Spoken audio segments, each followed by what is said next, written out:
Blessings this morning to the people of God. Today we begin our summer worship series. It doesn't feel summery out there. Looking at the outsiders. Throughout this summer, we're going to look at different stories in Luke. The stories of Jesus walking with people, those that Jesus served and ministered to, a lot of whom were often the lost, the least, and the lonely. To get us started this week, we will be reminded that no one is outside of the love of God. Most of us at some point in our lives have found ourselves asking the question, am I worthy of the love and grace of God? There are many situations and circumstances that lead us to asking this question. Jesus reminds us time and time again that we are worthy. And not because of anything we've done or not done, but simply because God loves us just as we are. Can you please pray with me? Loving God, we, your people, humbly come before you with gratitude for your constant presence and abounding love in our lives.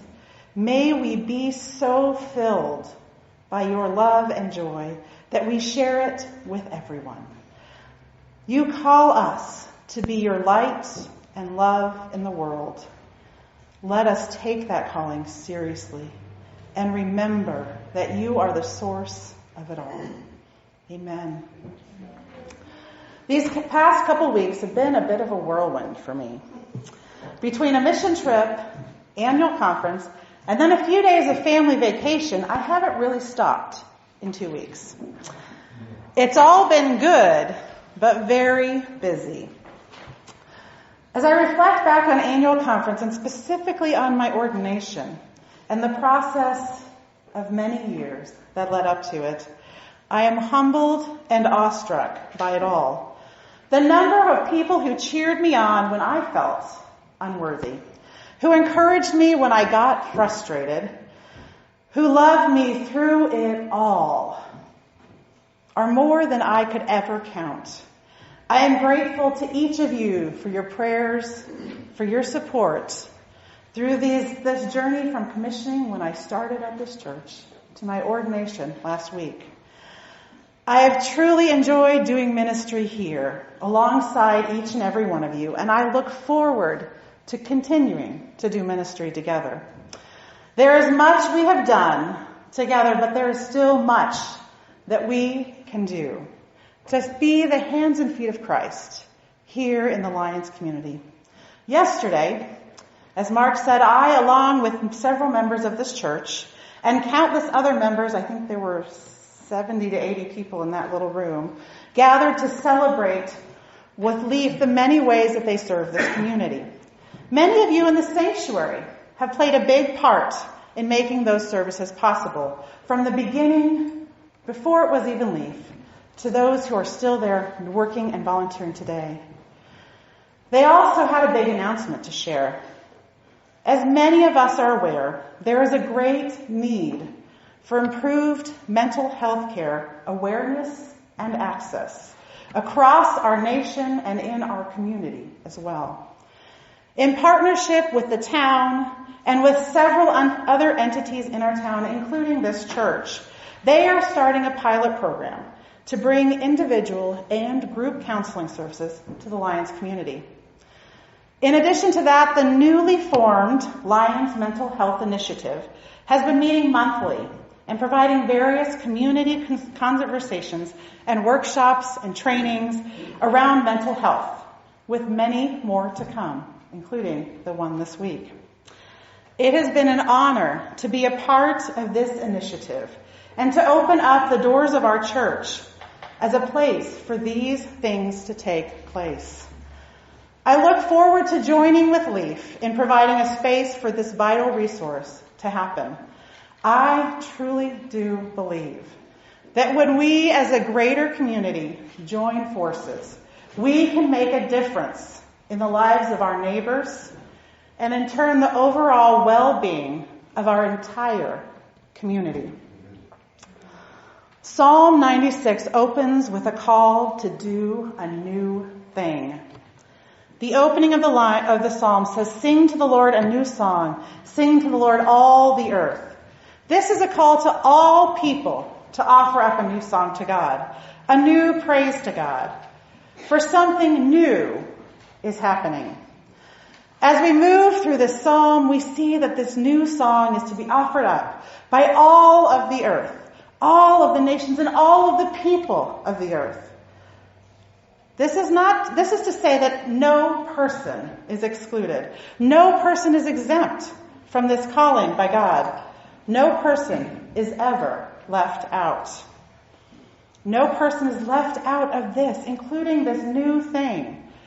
It's important to note that the call that is extended in Psalm 96 is not simply to recognize that God exists, but to sing, to proclaim, to declare, to praise, and to ascribe to all of that God is worthy of. There is a new song to sing, not just a new melody with fresh new lyrics, but a new work of art, that God brings. God brings this, a message of the history and the newness to our world. The nations are not called to sing just a new tune, but to sing to a new time, to sing of a new story. We read that this new thing that God will do will benefit all people throughout all the world, throughout all time. The Lord came into this world in the person of Jesus. Jesus walked on this earth among all the people, ministered to all the people, showed love and compassion to all the people. And after his resurrection, the risen Christ sent out his disciples into all the nations to continue to do the work, to continue to make disciples for Jesus. At the heart of becoming a disciple is responding. The very heart is responding to the call to turn away from those old things and to turn our eyes and our hearts toward God. Psalm 96 is not a psalm of wrath, not a psalm of judgment. It's a psalm that promises good news, promises an extension of that good news to everybody. The good news is to establish justice for all. This psalm claims that God is in control, here and now, not tomorrow, not yesterday, here and now. The psalmist highlights two of the greatest things, the longings of so many people, to have stability and to have justice in our lives. The heavens and the earth, the seas and the land, the fields and the trees all sing for joy because of the active presence of God. But sometimes we humans struggle. We struggle to join in this creation song, to join in this jubilation. And one of the many reasons that we struggle is that we have trouble seeing the reality of Psalm 96. Each and every day, when we open up our computers, turn on the television, turn on the radio, look at our phones, we are inundated with the instability and the injustices of the world. I don't know about you, but when I see what is going on in the world, I can get so discouraged that I find myself wondering and asking God, where are you in this mess? When we get overwhelmed to this point, we find ourselves crying out in frustration and disappointment rather than in praise. And in these moments, I'm reminded of a quote from the late Mr. Fred Rogers. He shared, "When I was a boy and I would see scary things in the news, my mother would say to me, 'Look for the helpers. You will always find people who are helping.'" I agree with this and truly believe that these helpers are where we see the face of God. As followers, we are reminded that God has and will continue to do new things in the world. As followers, we know that God will bring about justice on the earth. And therefore, we are called to join all of creation in singing God's praises, in noticing those helpers. Through the message of this psalm, we can offer a warm-hearted but uncompromising gospel message about God's rich gift of grace and salvation for all of God's people. This psalm reminds us of the value of being in relationship with all believers. Together, we can declare what we believe about the world. Together, we can create a community that not only believes in God's reign with our head, but also responds to God's kingdom with our hearts. Kingdom living requires us to work to bring justice and well-being to our communities, just as the message of teaching and teachings of Jesus found in the gospel. Jesus knew what it meant to be in community. He knew the value of friendship and loyalty and of faith. Leading up to our gospel reading today, Jesus had been speaking to a large crowd about what it meant to be a disciple. He explained to them that it means to love all people, our friends and our foes, those whom we agree with and those whom we do not agree with. Our story picks up with Jesus back home in Capernaum, where he is met by several of the elders of the synagogue, and they have come seeking after him for healing for a very sick and cherished servant of a local centurion. Without any question, without any discussion, Jesus begins the journey to go and heal this young man.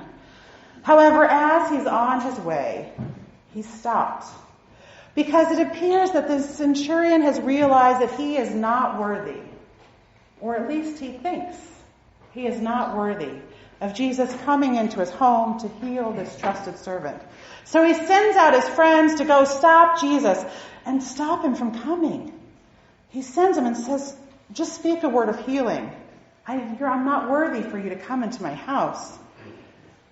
The centurion acknowledges Jesus' authority, even though he's not a believer. He's not a follower of Jesus.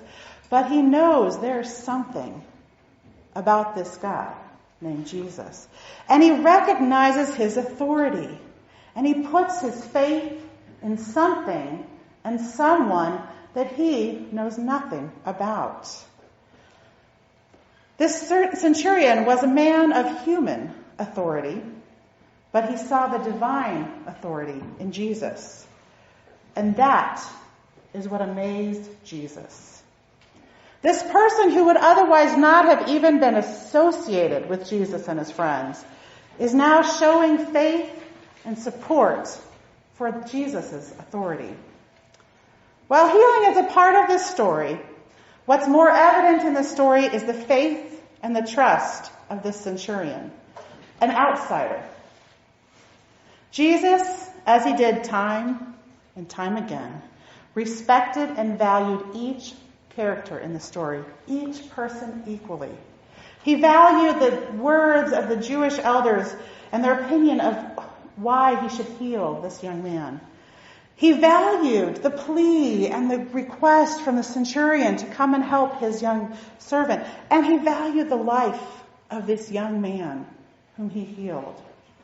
Jesus, through this story, reminds us that all people are of value. All people are worthy of love, and all people are worthy of respect. He reminds us that no one, no matter if we agree or disagree, is outside of the love and care and compassion of God or of us.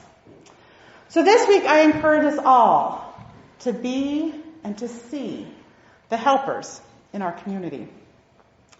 I encourage us to reach out in love to our friends, to our neighbors, to show compassion to those whom we may or may not agree with.